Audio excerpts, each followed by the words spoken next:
Imagine the very first storyteller, maybe a caveman sitting around a campfire. Perhaps the very first communication was not really a story, but just a physical need, like this caveman was hungry, so he rubbed his stomach and he pointed his mouth and he said, aha, or maybe, ah. I'm not sure exactly how the syllable should be emphasized. In addition to making an idiot of himself, he also might have communicated. He might have let the other cavemen around the campfire know that he was hungry. And why? Because they would look at that, and they look at themselves. They've got 2 arms, he's got 2 arms, unless a bear took one off or something. And he looks like they look. And they see him doing things physically, and they think to themselves, if I did those things, what would that mean to me?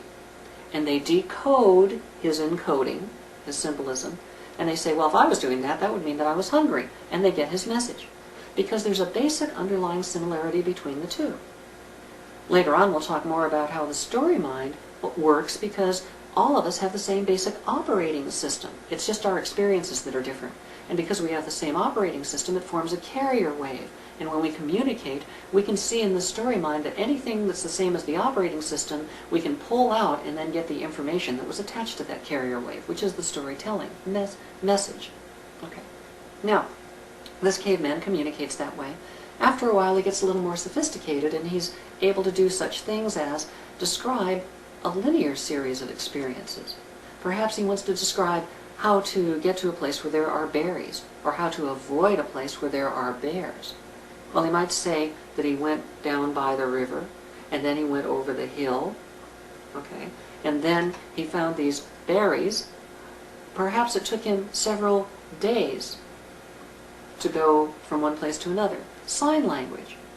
Some sign language is complex, some is a lot easier to understand, but it's usually based on a representation of visual things that you find in the real world. Eventually, he's able to string a number of points together rather than just make a single point like, ah, okay?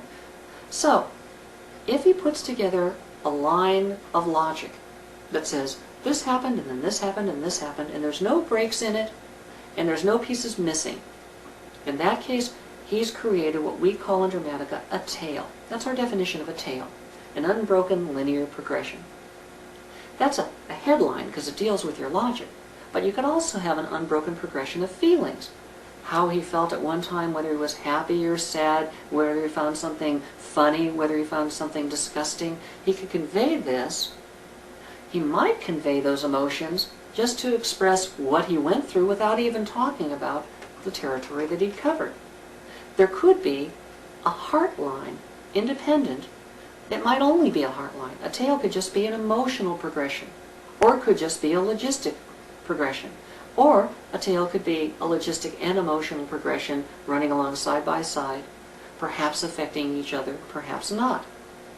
Let's look at that in a little more depth. We know that the human heart cannot just go from one emotion to another without going through steps in between. There are feelings in between that you have to go through to get from one mood to another mood. Now, if you start with one emotion, you may be able to jump to any one of a number of emotions, and then from any of those jump to others, but you can't jump to all of them. If you could, then we'd just be bobbing about from one feeling to another, and there would be no growth, there would be no emotional development, but we know there is, and that's an indicator that we can't go from any one thing to any other thing, but there is direction to it. You look at Freud's psychosexual stages, you look at the 7 stages of grief. You have to go through them in a particular order. You can't skip over any. If you do, there's an emotional misstep. It feels untrue to the heart. And a story that has a character go through and miss a step, skip a step, or jump to another emotion that they couldn't get there from here, that will then feel wanky to the audience. It'll feel like the character stopped developing in a way that they could follow with their own hearts, and it will jump the audience right out, and they'll look at the character as being a fabrication rather than someone they identify with. So the idea is to create this linearity. But doesn't that linearity create a formula? Well, it would if you could only go from one emotion to a particular next one to a particular next one and so on. Then there'd only be one path you could take. But as mentioned earlier, from one emotion, there are several, not all, but several that you might go to. And when you go to one of those, there are several others you might go to next. Similarly, in points of logic, from a single point, There might be any one of a number of things that might happen next that would be kosher to happen with what already happened. But you couldn't have anything happen next because some things would just be impossible to happen if this had happened first.